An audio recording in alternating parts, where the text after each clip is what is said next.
prestaciones mejoren, cómo hacer para que les aumenten el salario, cómo hacer para que los líderes verdaderamente lo representen.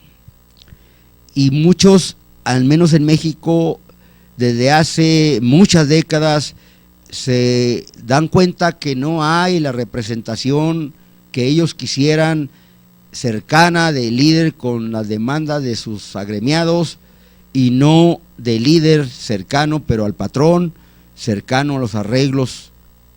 con el patrón, o cercanos al gobierno, pero menos con el trabajador, que para eso fue nombrado su dirigente. Las luchas se presentan y a lo largo de décadas han sido algunas reprimidas, algunas han sido realmente sofocadas, y sus conquistas se han, en lugar de afianzado, se han menguado. Y lo vemos en el caso que a estas alturas ya no es igual las conquistas que se dieron hace 20, 30, 40 años o 50 años, y se han ido modificando, a veces abiertamente, a veces en lo oscurito, pero se han ido modificando. Y ahora los trabajadores van a tener que buscar la forma de un ahorro, valga la expresión, como obligado, a través de las AFORES, para tener al final de su camino como trabajador, después de 30 años o un poco más, ahora ya será un poco más, vivir de eso que juntó en las AFORES. Si no es que se lo escamotearon porque están metidas en las bolsas de valores, porque andan las AFORES prestadas por ahí en compra de bonos, utilizadas para construcciones, etcétera, etcétera. Las AFORES, según ellos, lo manejan con la idea de que gane intereses, pero lo que sí sabemos, y es cierto, es que los principales ganadores de intereses son los que manejan las AFORES, porque hay distintas AFORES, o sea, como que son muchos los que quieren beneficiar al obrero, entrecomillado, porque al final de cuentas lo que están haciendo es negocio con los millones y millones que depositan los trabajadores en las distintas AFORES que hay. Por decir una docena de AFORES, son muchos millones, porque cada trabajador está haciendo una aportación que antes se hacía vía Seguro Social, la aportación que hacía el Seguro Social, el patrón, el gobierno y el trabajador, y se iba al Seguro Social, y luego el Seguro Social se encargaba pues de la pensión, y lo mismo se hacía con el ISSSTE, la aportación que hacía el trabajador, y que se la descontaban de su sueldo, lo que aportaba el gobierno y lo que aportaba el patrón, que estaba en este caso el Estado mexicano, a los trabajadores federales. Y luego ya el ISSSTE se encargaba pues de las pensiones de los trabajadores que habían cumplido y que ahora van a ser también más el tiempo que tengan que trabajar y devengar. También han cambiado ya los niveles de vida, de supervivencia. Ya no es lo mismo hace 30, 40 años a los niveles como se han incrementado de sobrevivencia. Y aquí también influye pues que hay un alto nivel de personas de la edad de adultos mayores que van a tener necesidad de pensiones, y que son muchos que no tienen ni una sola pensión, ni un solo peso de pensión, porque se ven en la indefensión, porque nunca aportaron, no estaban en el sistema ahí, no tuvieron el privilegio, entonces trabajaban por su cuenta. Cuando yo les mencionaba al paletero, le mencionaba al bolero, le mencionaba a una serie de gentes como albañiles que trabajan hoy aquí, mañana allá, con un patrón 15 días, con otro un mes, con otro 2 meses, y se acabó la obra, se acabó la construcción, y ellos se van. Si no están dados de alta en el seguro, pues van perdiendo el derecho ese que tenían antes, y como a veces desconocen la ley, ellos lo que quieren es tener un trabajo y un salario para vivir al día. Eso va acumulando un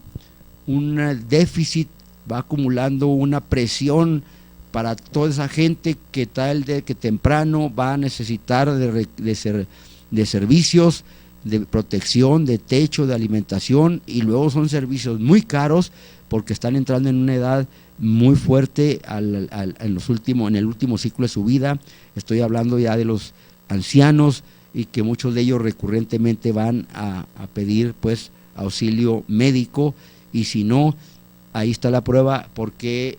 surgió el Seguro Popular precisamente para atender ese alto nivel de mexicanos que de alguna manera han sido de un segmento que lo señalaba también al principio de la plática, que no han tenido la estabilidad salarial, laboral, de prestaciones, porque trabajaron muchos de ellos en el trabajo informal,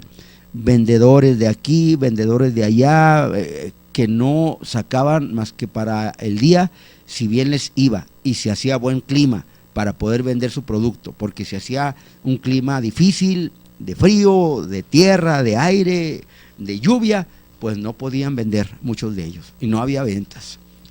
Todo eso, en el caso de México, hace un cóctel peligroso, un cóctel o un, ¿cómo diríamos? Un conglomerado de situaciones muy críticas que se van conjuntando, y mientras no haya la idea de quienes tienen las herramientas, de quienes tienen los recursos económicos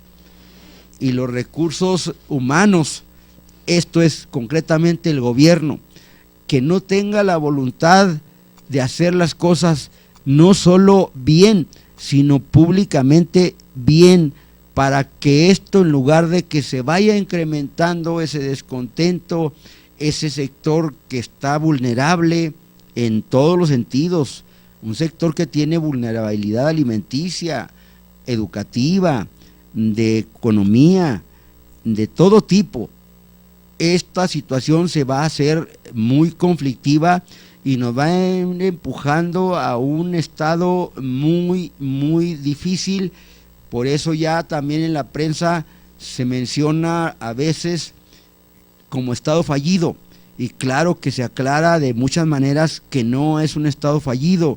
y que tiene el recurso y tiene los elementos humanos y económicos y de infraestructura para que salgamos adelante. Pero mientras no se busque la manera y la forma de ir cambiando esa estructura que tiene mucho tiempo, que privilegia en el trabajo a unos cuantos y los hace cada vez más ricos a unos cuantos, y a la gran mayoría, a la gran masa trabajadora, no la favorece simple y sencillamente con mejor salario, entonces eso simple y sencillamente se está manteniendo y se está incrementando esa inconformidad que brota por aquí, brota por allá, y ve uno las situaciones como de qué estamos hablando cuando decimos hay un estado en una situación muy difícil como es Michoacán, como es Guerrero, como es Chiapas, como es Oaxaca, unos más, otros menos en distintos momentos. Por ejemplo, no olvidemos a Oaxaca hace algunos años con el grupo de la APO, cuando se tomó Oaxaca, cuando Oaxaca, hasta la Guelaguetza, que es uno de sus grandes festivales que atrae mucho turismo, pues se vio en una situación muy crítica, porque estaban cerrados los espacios, porque la gente estaba molesta, y las marchas de los maestros y las tomas de los espacios públicos, principalmente en la Ciudad de México,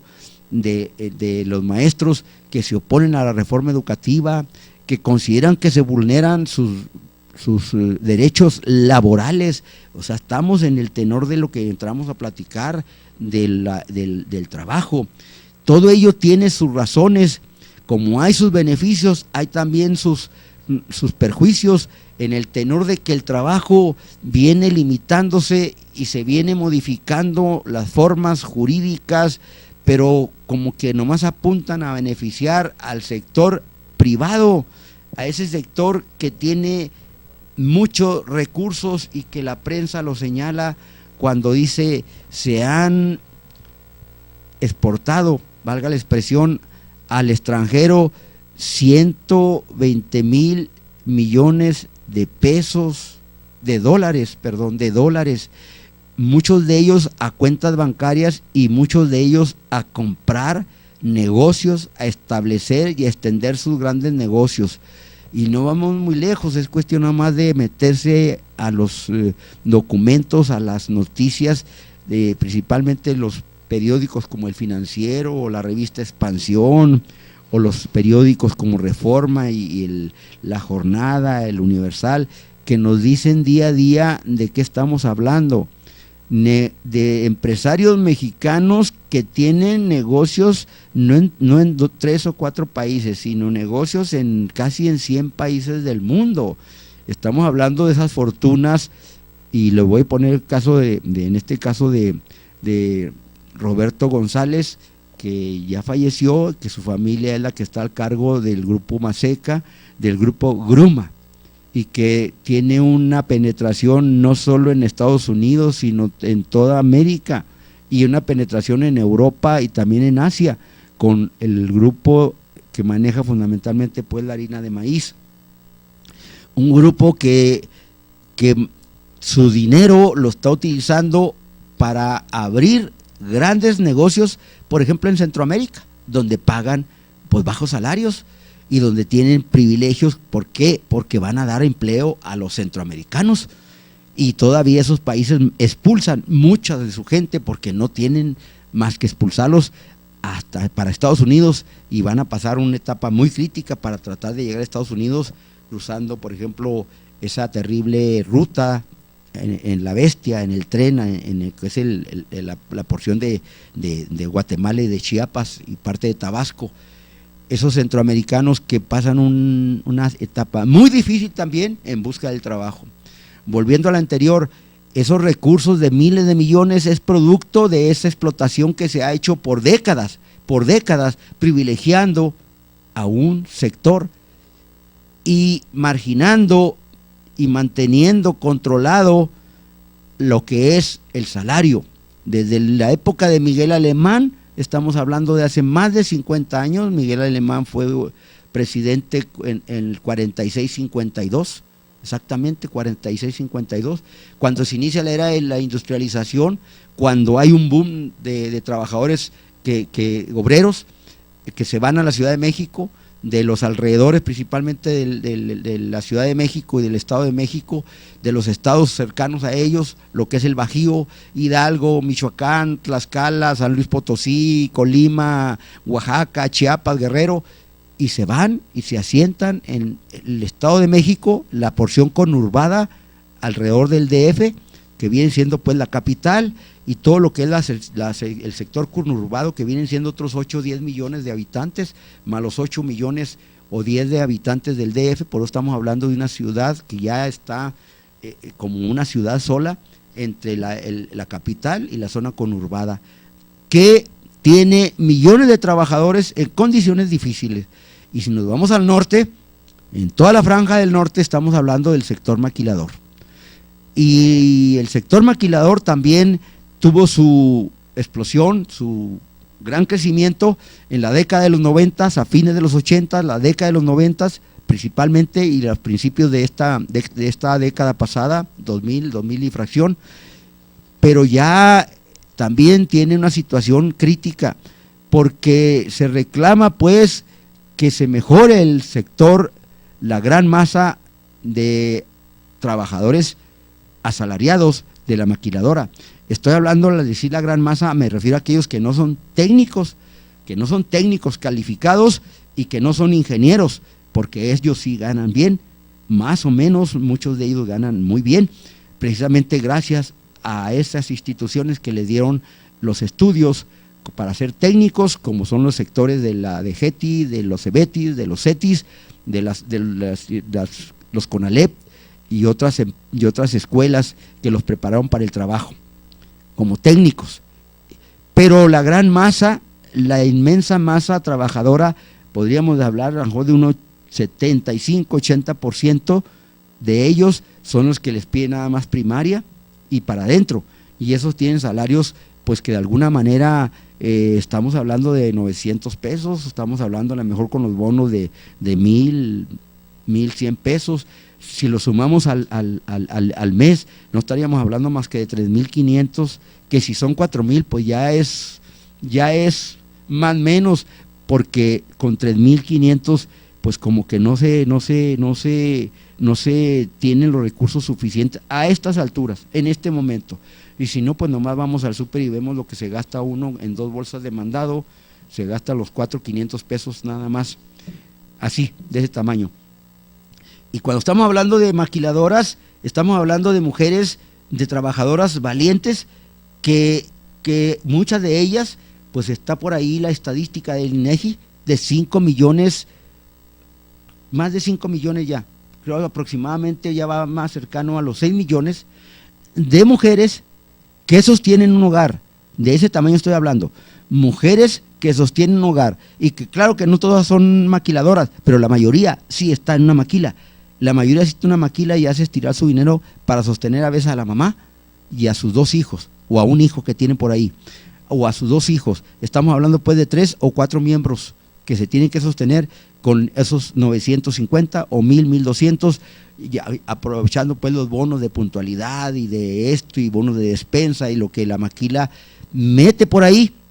y lo mete con la idea de tener un salario bajo. Volvemos otra vez a los salarios, mete todo eso, que le dan bonos de despensa, que te dan bonos de gasolina. A mí me daban bonos de gasolina, en alguna ocasión me dieron bonos de despensa, por ejemplo en el Palmore, bonos de despensa, bonos de esto, bonos de aquí. ¿Cuál es la idea? En un momento dado, porque el salario es bajo, y cuando tú te vas a retirar, cuando tú te vas a jubilar, pues te van a dar lo que te van a dar en base a tu salario. Eso es en base a un salario. Entonces hay una subterfugio, hay una forma de evadir y no dar un salario que diga, este es tu salario, tú ganas 150, 200 diarios, qué bueno, eso es lo que ganas. No, ganas 90 pesos, pero te completan a 150 con los susodichos vales. Pero ya cuando te retires, o cuando tengas X circunstancias, o que te tengas que retirar por enfermedad o lo que sea, entonces se van al tabulador en base al salario. Entonces no eran los 150, 200 pesos diarios, eran 90 pesos diarios. Estamos hablando pues en un caso dado, ahorita a lo mejor serían 2 salarios, que estaríamos hablando de 120 pesos, 130 pesos diarios, que no dan así realmente para sostener a una persona, pues tal vez con muchas limitaciones, pero a una familia de 3, 4 miembros, no. Y esas mujeres, mis respetos para ellas, y siempre lo he dicho y lo diré hasta el cansancio, ¿cómo le hacen para hacer rendir el dinero y sostener a una familia? Son más de 5 millones de hogares que lo sostiene una mujer. De ese tamaño es la valentía de nuestras mujeres, y luego todavía nos atrevemos a tenerlas en segundo término. No se vale. Por ahí, entonces, cuando estamos en los días primeros de mayo, después de casi, estamos hablando de casi 125, 130 años de las luchas de Chicago, es porque esos hombres, porque fueron algunos apresados, algunos líderes fueron apresados en la ciudad de Chicago, después de esos enfrentamientos que tuvieron, nada más por pedir 8 horas de trabajo, no las 12 o hasta las 16 horas que se daban. Para no mencionar los saldos que eran miserables, los salarios miserables. Esos trabajadores, cada uno de ellos que fueron al patíbulo porque fueron colgados, porque los norteamericanos son muy dados para aplicar la pena de muerte. Otra cosa que también es vergonzosa, son muy dados en ver la paja en el ojo ajeno, pero también tienen las cuestiones que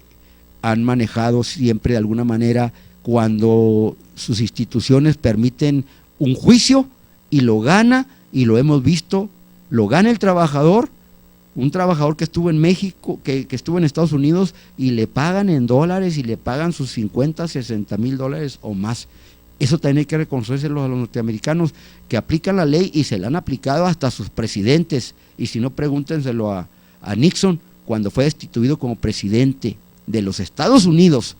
Aquí en México es muy difícil, ya se empiezan a ver gobernadores en el bote, como Andrés Granier de Tabasco, hay otros que andan prófugos como Tomás Yarrington de Tamaulipas, hay otros que están ahorita también detenidos como es el que fue de Aguascalientes, el gobernador panista de Aguascalientes, los otros son priistas, los otros dos, pero hay muchos funcionarios y principalmente muchos políticos que han no trabajado, sino que se han metido para hacer negocio con los altos sueldos de la política. Eso es lo triste, porque también hay esa faceta de aquellos que no han trabajado como debía de ser, pues, y como lo decía en esta mañana un comentarista,